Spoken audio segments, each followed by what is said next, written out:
एक जंगल में एक जिराफ रहता था। वह जंगल में सबसे ऊंचा जानवर था। उसकी गर्दन बहुत लंबी थी, जिसके कारण वह ऊंचे ऊंचे पेड़ों की पत्तियां खा सकता था। उसे अपनी ऊंचाई और लंबी गर्दन पर बड़ा घमंड था। जब भी वो मैदानों की घास चरते जानवरों को देखता तो उनका मजाक उड़ाता और उन पर हंसता था। एक दिन जंगल में 3 जंगली भैंसे भोजन की तलाश में घूम रहे थे। घूमते घूमते वे उस स्थान पर पहुंचे जहां जिराफ एक ऊंचे पेड़ के पत्ते खा रहा था।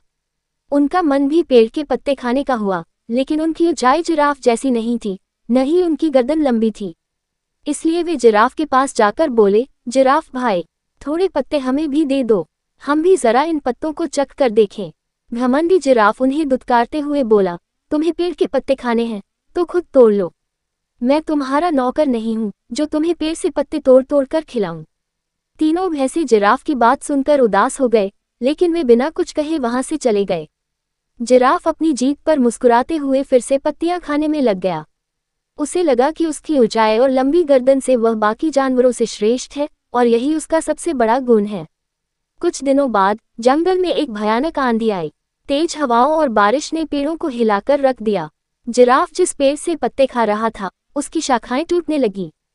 जिराफ ने देखा कि नीचे झुककर मैदान की घास खाने के अलावा उसके पास कोई और चारा नहीं है, क्योंकि पेड़ों की ऊंची शाखाएं तूफान में झुक गई थीं।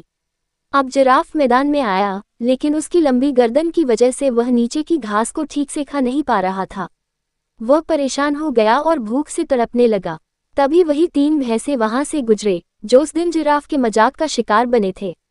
जिराफ ने शर्मिंदा होकर उनसे मदद मांगी, मुझे माफ कर दो दोस्तों, मैंने उस दिन तुम्हारा अपमान किया था, क्या तुम मेरी मदद कर सकते हो? भैंसों ने उसकी हालत देखी और दिल से उसकी मदद करने का फैसला किया। उन्होंने जिराफ के लिए नीचे से घास तोड़ी और उसे खाने के लिए दी। इस अनुभव ने जिराफ को सिखाया कि घमंड और दूसरों का अपमान करने से कुछ हासिल नहीं होता, बल्कि सच्ची ताकत सहयोग और विनम्रता में होती है।